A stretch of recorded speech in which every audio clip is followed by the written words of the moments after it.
श्री ज्ञानेश्वर हरिपाठ अभंग 13 ते 15. अभंग 13. समाधी हरीचे समसुखे विन, न साधेल जाना द्वैत बुद्धी. बुद्धीचे वैभव अन्य नाही दुजे, एका केशवराजे सकळ सिद्धी. सिद्धी बुद्धी निधी अवघीच उपाधी, जत्या परमानंदी मन नाही. ज्ञानदेवी रम्य रमले समाधान, हरीचे चिंतन सर्व काळ. अर्थ: आपल्यातील द्वैत भावनेने समाधी कधी प्राप्त होणार नाही. समाधी स्वरूप आत्मस्थितीचा लाभ होण्यासाठी हरीचे समबुद्धीनेच ग्रहण केले पाहिजे. परमेश्वराचे ज्ञान प्राप्त करण्याशिवाय बुद्धीची दुसरी माहिती नाही. परमेश्वराचे ज्ञान हेच बुद्धीचे वैभव आणि त्या योगेच सर्व सिद्धी प्राप्त होतात असे जाणावे. जोपर्यंत हरीच्या ठिकाणी मन रममाण होत नाही तोपर्यंत जरी वृद्धी आणि सिद्धी प्राप्त झाल्या तरी त्या त्रासदायकच होतात. आत्मस्वरूपात रममाण होणारे समाधान माझ्यात स्थिर झाले असून त्यामुळे माझे हरीचे चिंतन अखंड चालले आहे असे ज्ञानेश्वर महाराज म्हणतात. अभंग 14. नित्य सत्यमित हरिपाठ ज्यासी, कळीकाळ त्यासी न पाय दृष्टी. रामकृष्ण उच्चार अनंत राशी तप, पापाचे कळप पळती पुढे.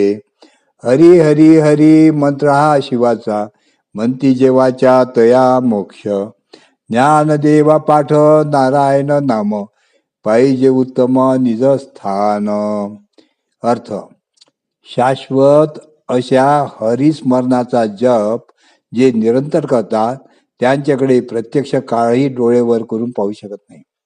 रामकृष्ण या नामोच्चाराबरोबरच तपश्चर्येच्या अनंत राशीचे पुण्य पदरात पडते आणि त्यामुळे नानाविध पापे दूर पळून जातात.